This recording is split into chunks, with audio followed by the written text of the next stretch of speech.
Okay, we're our next interview here at the April 14th New York International Antiquarian Book Fair held at the Armory is Charles Agvent. And Charles, as I ask everybody, would you just give us a little bit of your background, where you were born and brought up, parents, siblings, early education? Take us up to your life up through and including college, if there was college. Sure. I was born about 60 miles from here, Stratford, Connecticut, actually in Bridgeport, Connecticut, home of P.T. Barnum, which I think relates to what I eventually wound up doing, and lived in Stratford. Went to a few different undergraduate colleges, graduated from University of Bridgeport in Connecticut, and then went to Syracuse University for graduate school. And that's when I was kind of dabbling in actually records at first, and then slowly evolved toward books. I taught at Syracuse and finished a master's degree in creative writing, and then moved to the Big Apple, worked in advertising, public relations. The book thing started getting a little more serious. I left advertising publishing, worked advertising public relations, and worked in publishing, mostly freelance, and had a spell for almost a year where I did stand-up comedy and some acting off Broadway. Just about a year that lasted.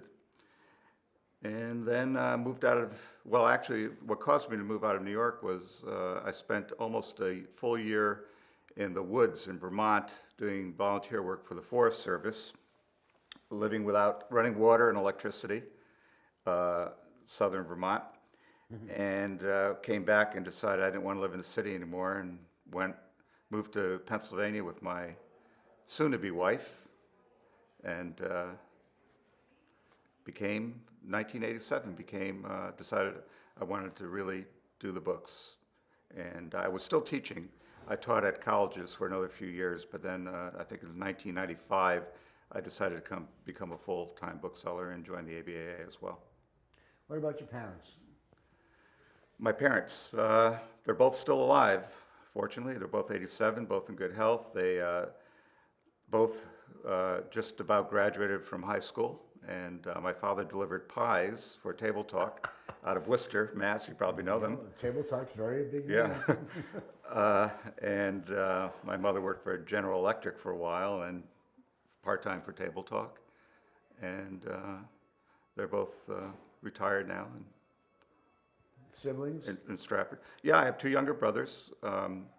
One builds Black Hawk helicopters for Sikorsky, and the other one, sort of in between things right now, goes back and forth between Connecticut and New Mexico. If I were him, I'd stay in New Mexico. Yeah. The land of enchantment. Where do you think you got your book bug?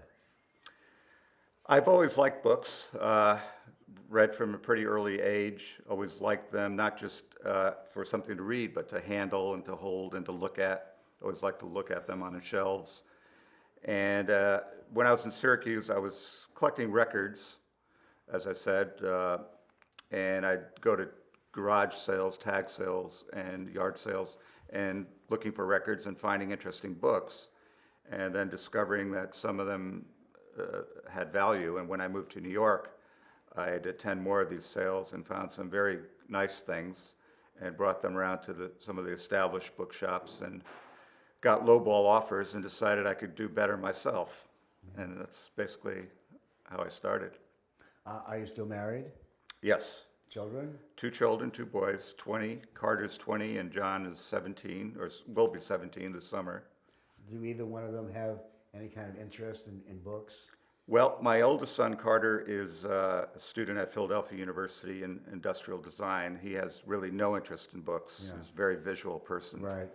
But my youngest son, John, is very interested in books, but not, I think, as a way of commerce, but he's a big reader, thinks there's nothing better in the world than to sit down and read a book. Well, there should be more kids like that. Yeah. I noticed on the internet, almost on a regular basis, you offer material for sale. Right. When did you first get your first computer?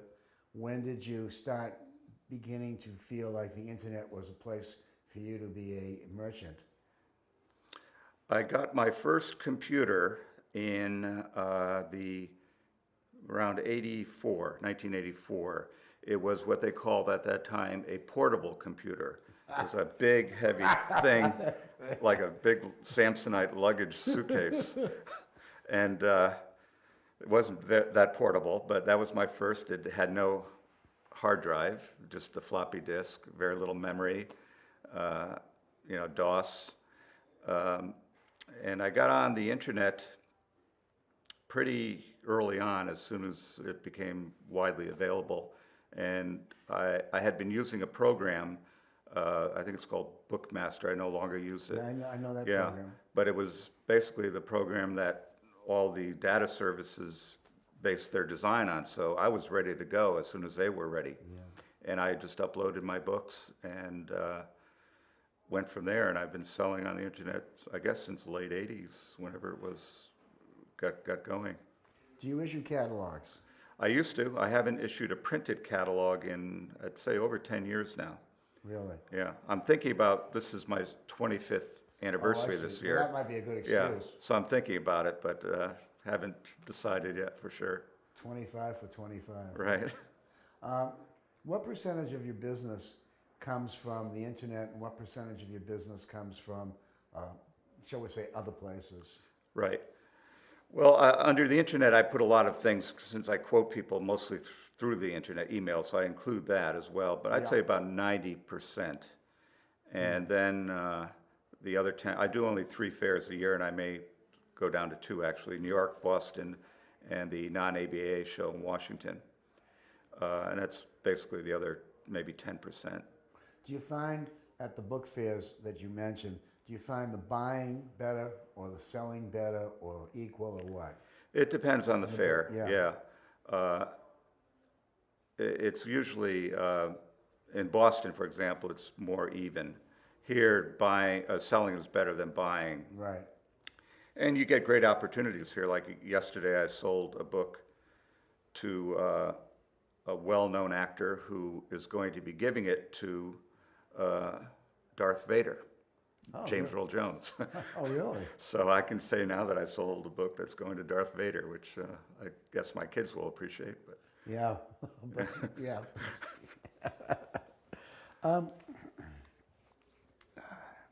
What are some of your recollections of your early years in the trade? Who are some of the people that you might say were mentors, people that you look up to, people who were, in your mind, the kinds of bookseller that you might aspire to be? yeah, I never really had a mentor in that sense. Never, worked for anyone, never studied, never went to a rare book school or anything like that. I just sort of dived in. Yeah. But there were a couple people, like Ken Lopez, I admired very much, and early on I bought things from him, and just it was great to see. Here's a guy who can dress any way he wants and make a living, and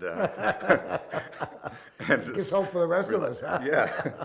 So I said that's what I want to do, because at that time I think I was working in maybe public relations, and where you had to wear a suit every day, and Yeah, what a drag. yeah.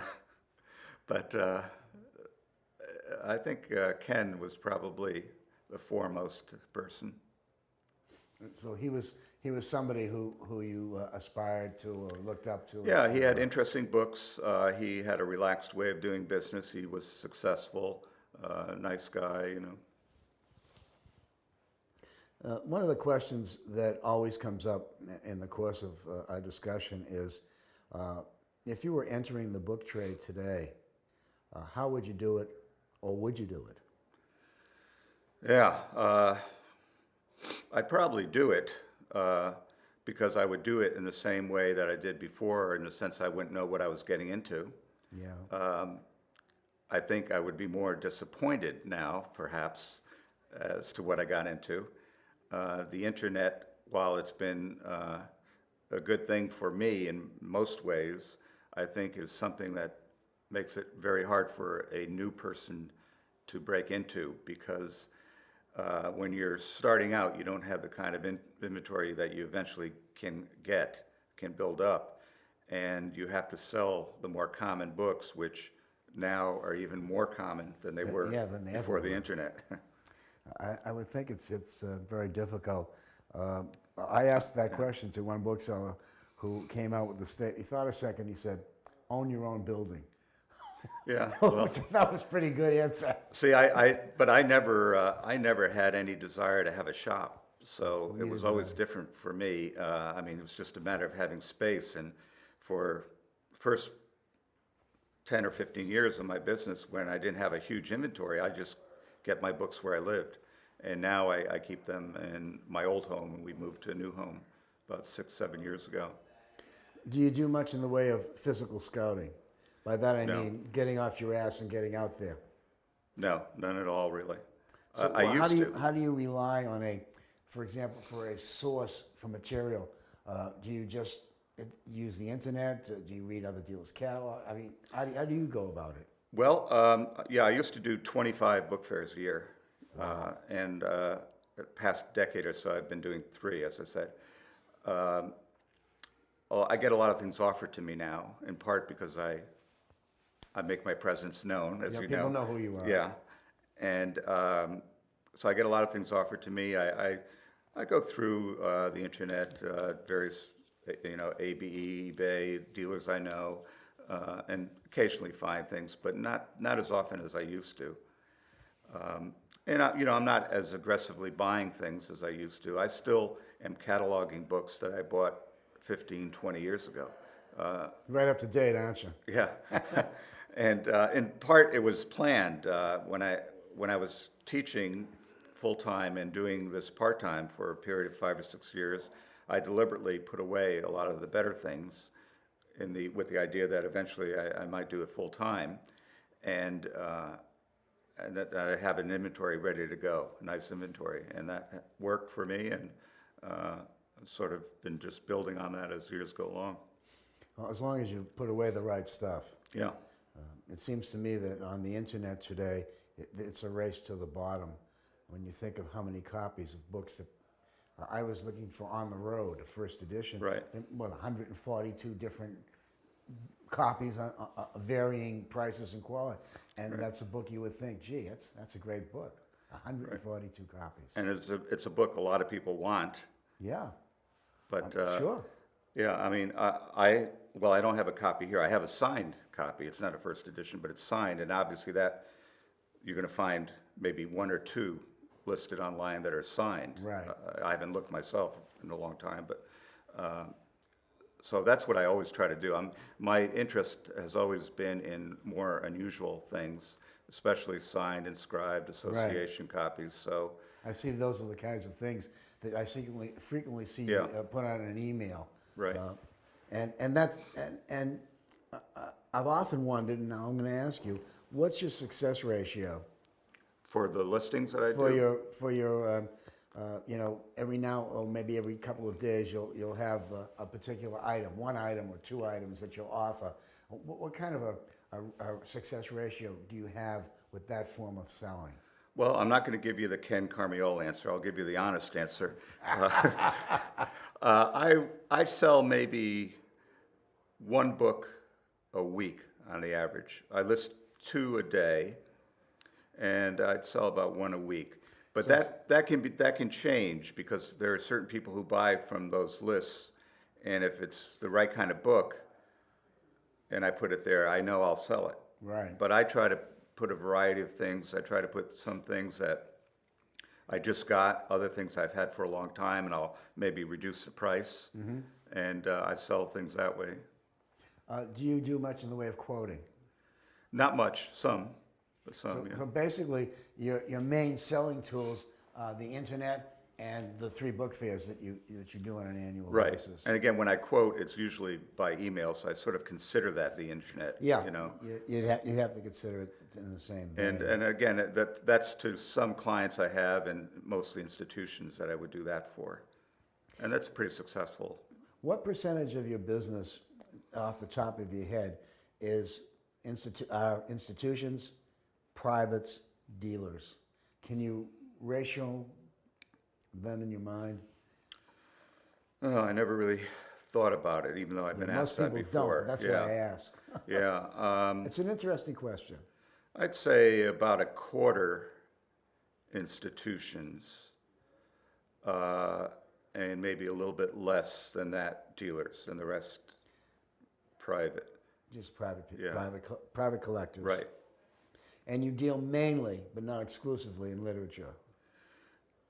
Definitely not exclusively, Yeah. and less and less mainly too. Really? Yeah. I mean, I started out, you know, imitating people I admired like Ken and doing mostly modern firsts, and I still do modern firsts, but much less than I used to. Is that because of the competition or because of your own personal interests? Well, partly my own interests, but also because even before the internet really got going, I started realizing that these books were not going to be as scarce as they were before. I started getting that feeling early on with the internet, so I would stop buying multiple copies of books that had just come out, and started concentrating more on the more unusual things. Do you do much in the way of autograph material? Yeah. You said that you do sell signed and inscribed books. I'm wondering, do you also sell autograph stuff, letters, Right, docs? letters and photographs primarily. Photographs, signed photographs, Right. obviously. Right. There's a new phenomenon, whether or not it strikes you as a phenomenon or not, but at the Colorado seminar this year, the featured bookseller is going to be a person who deals in rock and roll material, signed photos of rock stars, albums, records, memorabilia. To me, this is a 60s kind of thing, and I wondered, is this something that you do anything with? Not so much. A few of my customers are those people, but Yeah. not. It's a new niche, as far as Yeah. I can see. Yeah, I mean, I've had a couple of things like that that I can think of, but it's definitely not something I look for. The entertainment area of the business is something I've never really been that crazy about. So occasionally I'll get a signed photo of an entertainer or something, but I don't really look for that. So it comes down to what you look for, what you're interested in, and I'm more interested in literary, political. I do a lot with presidents, for example. Yeah, I was going to say, I've seen some of your stuff Yeah. that you've advertised. Getting towards the close of our interview, half an hour goes by really Yeah, quick. gee, I'm having fun almost. Well, we're not through yet. You can still have a few more minutes of Okay. fun. Another question that I frequently ask is, what do you see as the future of our trade 10, 15, 20 years from now? Will there be a trade, A? B, what kind of a trade do you think it's going to look like? And C, do you really feel that rare books and manuscripts will always have an audience? C, yes. B, I've already forgotten A, but B, B will, I think, evolve in the sense that, like what you just said with the music, that it won't be as pure as it was back in the 50s, 60s, and 70s. It's already changing, and it's going to change more, I think, so that you might have, and even like a company like Limited Editions Club Books, which is now officially out of business. Yeah.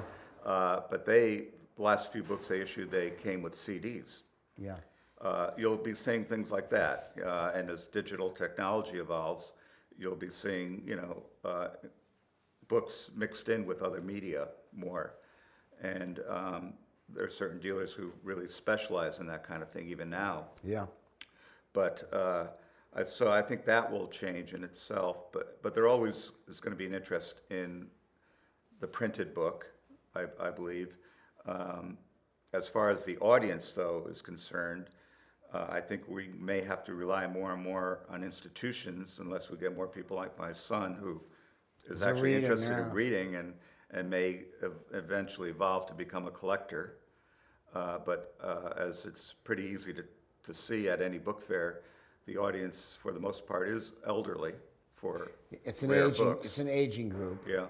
And as well as, I look at the dealers and I see a strata of 55 to 75, and I see a strata of 25 to 35. I don't see very much in the middle range. Right. They're either younger or they're older. Right, and those 25 to 35, you'll see some things that aren't traditional in their boots. Absolutely, yeah. And, They'll be way out sometimes. Yeah, yeah, I and mean, that's good. And I think it's wonderful for the trade that there are young people who are interested in doing this kind of thing, but sometimes I'm shocked by the sticker price of some of these things. Right, right. And I've been offered some of that stuff. Every now and then I'll buy some, but for the most part, I don't understand it well enough to pay money for it. I don't understand the movie poster thing. Right. Where a poster can be worth $5,000 and something that looks better than that is only worth $25. I'll never understand that. Right, right. But you see a lot of that at the book fair. Yeah. You see lots of visual stuff when you didn't used to 20 years ago. Mm-hmm. It was almost entirely books Right. and manuscripts, very little in the way of visual material. And I think that's going to change even more as we go on. agree. And the kinds of visual things we'll see, we'll be seeing, moving technology, 3D, holographs. Those will all be eventually incorporated with books somehow. How, I don't know, but I think they will. Well, technology is moving at such a rapid pace. Who the hell knows what's going to happen tomorrow? Right. Are you still using the same computers that you used in the past? Are you a Mac person or a No, PC? I'm PC, yeah. My rest of my family uses Macs, but I'm a PC. I'm just more comfortable with that. I feel the same way. Yeah. Before I let you go, can you comment a little bit? You talked a little bit about the bookseller who influenced you. We have lots of booksellers in this day and age who are exhibiting here or who are not exhibiting here. Name some of the booksellers who you think are the great booksellers of this era. Let's say for the past 10 years and going into the future. I'm sure there must be some people who you can say, gee, I think that guy's a great bookseller. Well, after me, let's see. Present company excluded always. Oh, so I don't have to mention you either. No, don't talk about me. Well, of course, they're different. It's hard because there are names I associate with great books, but I don't necessarily think of them as great booksellers. I understand what you're saying. And I'm being careful. I don't want to offend anyone either. Yeah. Well, but well, Ken Lopez, of course, in his field. It's hard. You don't have to answer it. It's just, I asked the same question to several people. Some have come up with answers. Others have said, gee, I can't think of off the top of my head without offending someone. So yeah. Don't worry about it. It's not a big deal. Just to close off the last minute or so, can you think of any great buy that you've made in the past in your career? Can you think of any great disappointment that you've had in a buying situation? Just a quick story. Well, one of my best buys that comes to mind immediately is I bought Sight Unseen. I think it was a Waverly auction about 15 years ago or so. I just happened to notice it in the catalog, and I called up just before the auction started and bid on it. Sight Unseen. It turned out to be a page handwritten by Martin Luther King, part of a speech, and it came with some photocopies, but also had the handwritten page. And I remember this distinctly because I was bidding on the phone, and I think I got it for $7,000 or $8,000, and the fellow who was on the phone, Joel Slater, I think it was, who used to work for Second Story. Yeah, I know Joel. He said, I can't believe the balls you have bidding that high on this, and you never saw it. And I just had a good feeling about it. And I wound up selling it for $65,000. So that's a hell of a good feeling. Yeah. So that was a good buy, certainly, and a sight unseen. I can't think of any disappointments. You're in the minority. Yeah, I mean, except for minor things, just books not selling for as much as I hoped it. But I've rarely sold anything where I've lost money. Rarely, and if so, $100 maybe at the most. So your business plan is the one we should all emulate. That's right. Thanks a lot, Charles. I appreciate it. I've been trying to get an interview with you for a I know it. while, I know but it. now we've got it, and it's in the can. And I thank you very much for Well, participating. sure, I thought you were going to ask me to do stand-up comedy, and I don't do that No, anymore. no, Aronovitz is doing the stand-up. Okay. You're doing the sit-down. Great, thanks. Thank you.